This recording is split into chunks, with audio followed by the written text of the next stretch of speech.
अब हम देखेंगे आवेश उत्पत्ति का इलेक्ट्रॉनिक सिद्धांत। आवेश उत्पत्ति का इलेक्ट्रॉनिक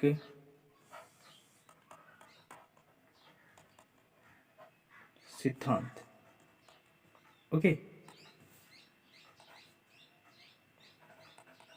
इलेक्ट्रॉनिक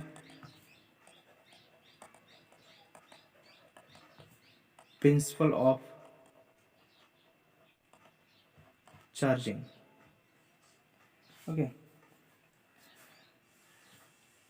हम जानते हैं कि प्रत्येक पदार्थ अणुओं से मिलकर बना होता है, यानी कोई भी इस यूनिवर्स में जो सब्सटेंस है वो काहे से मिलकर बना होता है?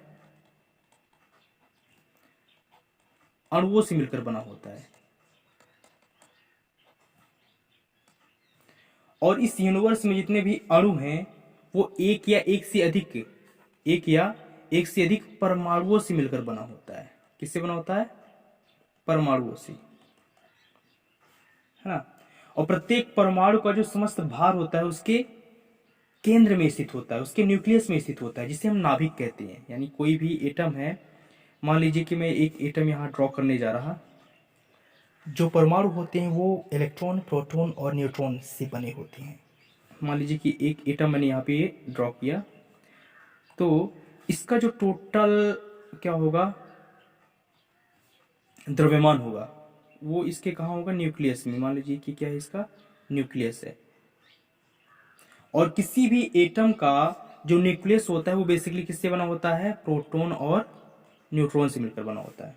प्रोटॉन और न्यूट्रॉन से मिलकर बना होता है। और प्रोटॉन में किस प्रकार का आवेश होता है? तो ये सभी को पता होना चाहिए कि प्लस टाइप यानी पॉजिटिव चार्ज होता है, धन आवेश होता है। और जो न्यूट्रॉन होता है वो क्या होता है? आवेश रहित होता है, यानी इसमें क्या होता है? शून्य, यानी कहने का मतलब उदासीन होता है। ये इसमें किसी भी प्रकार का आवेश नहीं पाया जाता। ओके। और जो इलेक्ट्रॉन होता है इसके चारों ओर क्या होता है कि कक्षाओं में परिक्रमा कर रहा होता है। और इलेक्ट्रॉन में किस प्रकार का आवेश होता है? तो ऋण टाइप, यानी ऋण आवेश होता है, नेगेटिव चार्ज होता है। ओके। और इलेक्ट्रॉन क्या होते हैं? इसके चारों ओर विभिन्न कक्षाओं में क्या होते हैं? परिक्रमा कर रहे होते हैं। तो पहले मैं इसकी कक्षा बना लेता हूँ यहाँ पे, इसके बाद आके मैं बताता हूँ। ओके,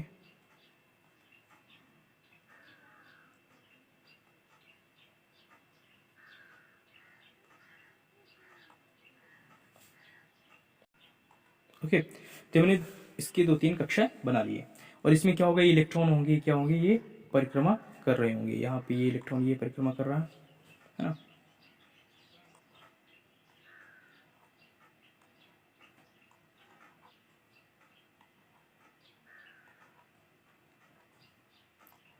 बहुत सारे इलेक्ट्रॉन क्या होंगे? परिक्रमा कर रहे होंगे, है ना। और हमें ये भी पता होना चाहिए, या फिर हम ये जानते हैं कि जो परमाणु होता है इसके अंदर जितने इलेक्ट्रॉन होते हैं उतने में क्या होते हैं? प्रोटॉन होते हैं। यानी प्रोटॉनों की संख्या जो होती है वो इलेक्ट्रॉनों की संख्या की क्या होती है? बराबर होती है। यानी अगर इसमें इसके नाभिक में अगर मैं बोलूँ 10 प्रोटॉन है तो 10 इसके कक्षाओं में टोटल कितने इलेक्ट्रॉन होंगे? 10 इलेक्ट्रॉन भी होंगे, है ना। तो अब ये भी हमें पता है कि किसी भी एटम पे जितने इलेक्ट्रॉन होते हैं उतने प्रोटॉन होते हैं। और प्रोटॉनों पे प्लस चार्ज होता है, जबकि इलेक्ट्रॉनों पे क्या होता है? नेगेटिव चार्ज होता है, यानी ऋण आवेश होता है। तो प्लस चार्ज जो है ऋण आवेश को क्या करेंगे? कैंसिल आउट कर देते हैं।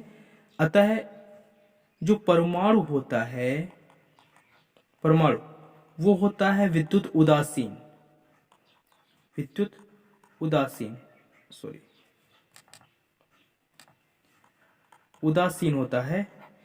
इसमें किसी प्रकार का भी चार्ज नहीं होता, मतलब इलेक्ट्रॉन प्रोटॉन होने के बावजूद भी यह क्या होता है? विद्युत उदासीन होता है, क्योंकि जितने पॉजिटिव चार्ज होते हैं उतने नेगेटिव चार्ज होते हैं, तो उसको क्या करते हैं? वो कैंसिल आउट कर देते हैं। ओके। अब अगर मैं बात करूं कि इसमें इसी परमाणु में कुछ बेसिक बातें हैं, जैसे कि अगर मैं बोलूं कि बद्ध इलेक्ट्रॉन क्या होता है? बद्ध इलेक्ट्रॉन, तो ऐसे इलेक्ट्रॉनों को बद्ध इलेक्ट्रॉन कहा जाता है जो नाभिक के निकट कक्षाओं में परिक्रमा कर रहे होते हैं। अब नाभिक क्या करता है? एक अट्रैक्शन फोर्स लगाता है जिसे नाभिकीय बल कहते हैं। तो जो इलेक्ट्रॉन जो इलेक्ट्रॉन नाभिक के नजदीक होंगे तो उस पर जो अट्रैक्शन फोर्स है यानी आकर्षण बल है उसका मान क्या होगा, ज्यादा होगा, है ना, यानी जो बल लग रहा होगा वो ज्यादा लग रहा होगा।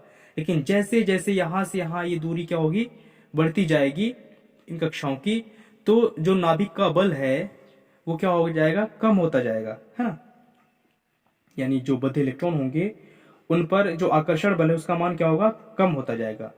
तो अंतिम जो कक्षा है, अंतिम कक्षा में जो इलेक्ट्रॉन होंगे उस पर आकर्षण बल का मान बहुत ज्यादा कम होगा। अतः हम कोई भी बाहर से एनर्जी देके क्या करेंगे, ये एनर्जी देके हम क्या करेंगे, उस इलेक्ट्रॉन को नाभिक से मुक्त कर सकते हैं, है ना, नाभिक से मुक्त कर सकते हैं। तो जो इलेक्ट्रॉन मुक्त होगा उसको हम क्या बोलते हैं, मुक्त इलेक्ट्रॉन। क्या बोलते हैं, मुक्त इलेक्ट्रॉन, है ना। इसको इंग्लिश में फ्री इलेक्ट्रॉन भी कहते हैं।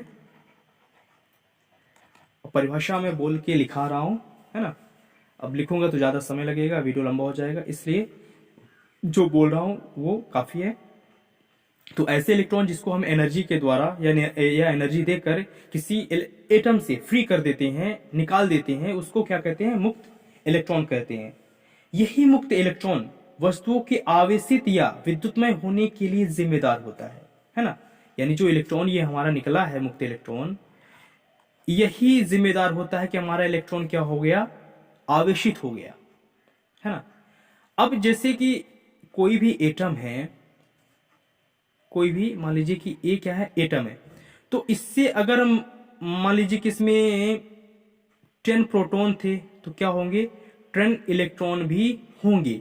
तो अगर मैं इससे एक इलेक्ट्रॉन को क्या करता हूं, फ्री कर देता हूं, एक इलेक्ट्रॉन को फ्री कर देता हूं, तो अब इसमें कितने इलेक्ट्रॉन बचेंगे, 9 इलेक्ट्रॉन बचेंगे। कितने बचेंगे, 9 इलेक्ट्रॉन बचेंगे।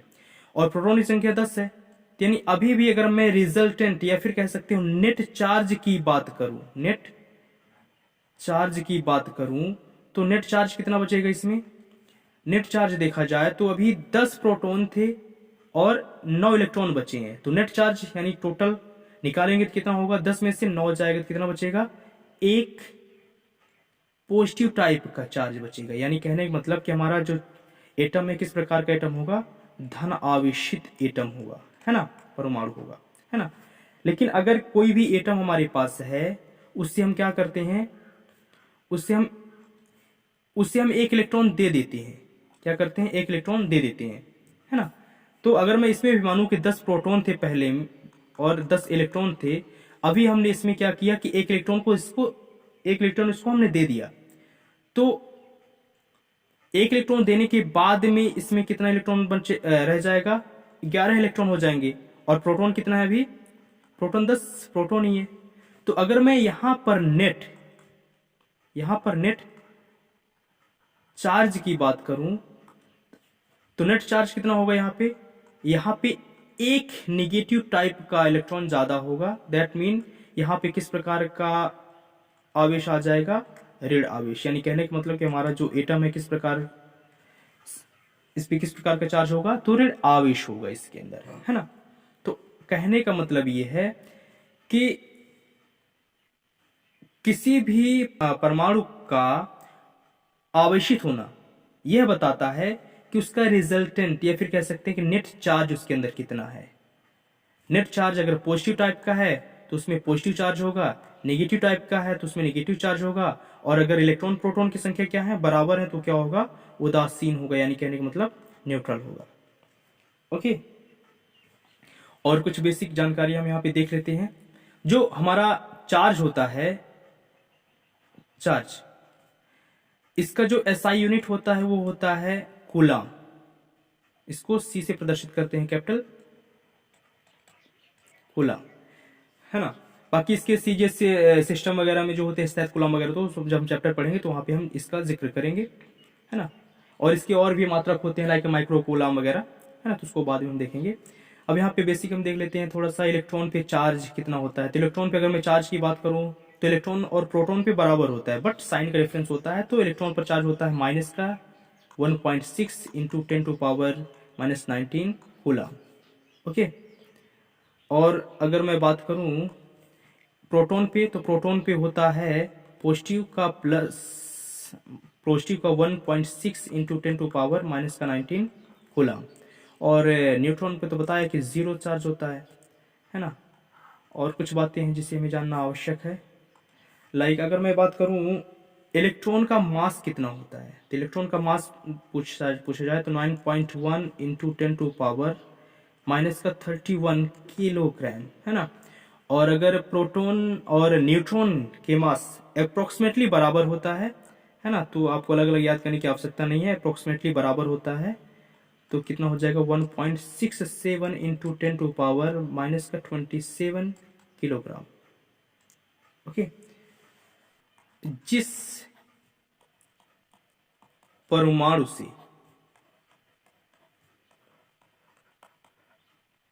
इलेक्ट्रॉन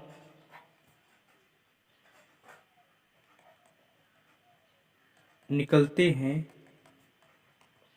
उस पर धनावेश आ जाता है तथा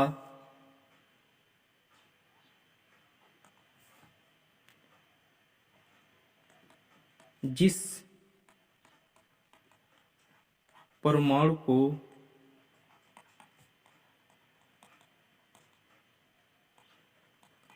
इलेक्ट्रॉन दिया जाता है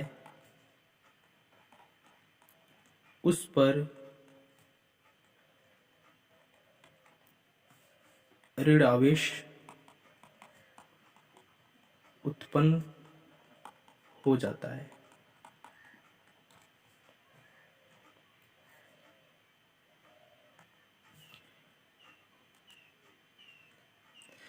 और हम कुछ देखेंगे जैसे कि जो परमाणु इलेक्ट्रॉन देता है, जो परमाणु इलेक्ट्रॉन देता है, तो इलेक्ट्रॉन देने वाला जो परमाणु होता है उसको बोलते हैं इलेक्ट्रॉन दाता, है ना। इलेक्ट्रॉन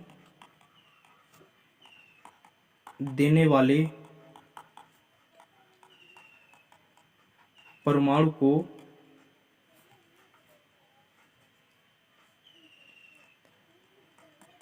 इलेक्ट्रॉन दाता बोलते हैं, है ना, डोनर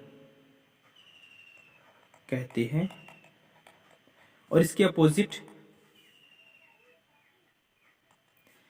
अपोजिट इलेक्ट्रॉन लेने वाला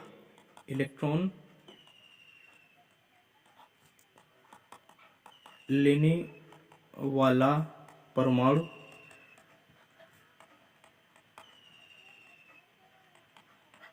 इलेक्ट्रॉन ग्राही कहलाता है।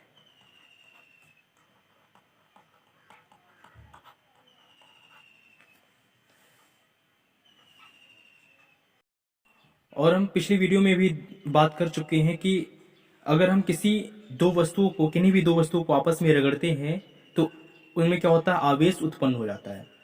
तो अगर हम किसी वस्तु को जैसे रगड़ते हैं तो अगर एक वस्तु में +1 पॉजिटिव चार्ज है तो दूसरी वस्तु में +1 नेगेटिव चार्ज उत्पन्न हो जाएगा, है ना। यानी कहने का मतलब जैसे दो वस्तुएं हैं ये और एक ये है, इसमें शुरुआती तौर पे मान लीजिए कि 9 इलेक्ट्रॉन है और 9 प्रोटॉन है। और इसमें भी क्या है, मान लीजिए कि 8 इलेक्ट्रॉन है और 8 प्रोटॉन है। तो अगर मैं इससे एक इलेक्ट्रॉन बाहर निकाल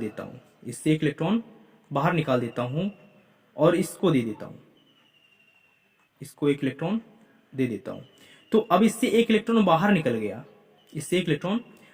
गया, तब इसमें टोटल कितने इलेक्ट्रॉन बचे हैं, 9 इलेक्ट्रॉन। और प्रोटॉन कितने हैं, 9। और इस वाले एटम पे देखा जाए तो अब कितने इलेक्ट्रॉन हो गए, 9 इलेक्ट्रॉन हो गए। और प्रोटॉन कितने हैं, 8, है ना। तो कहने का मतलब अगर रिजल्टेंट यहां पे मैं नेट चार्ज की बात करूं तो इसमें नेट चार्ज कितना आएगा, +1 का इलेक्ट्रॉन, है ना। और इस पर बात करूं, किसका, इस वाले एटम पर बात करूं नेट चार्ज की, तो नेट चार्ज इस पर कितना होगा, -1 इलेक्ट्रॉन, है ना, क्योंकि इलेक्ट्रॉन की संख्या एक ज्यादा है। तो जितना इसमें पॉजिटिव चार्ज आया इस वाले एटम पे, उतना इस पे क्या आ गया, नेगेटिव चार्ज आ गया। तो कहने का मतलब ये है कि रगड़ने के बाद अगर एक पदार्थ में रगड़ने के बाद एक पदार्थ में यानी पहले पदार्थ में जितना धन आवेश उत्पन्न होता है, उतना ही दूसरे पदार्थ में क्या होगा, ऋण आवेश उत्पन्न होगा, है ना।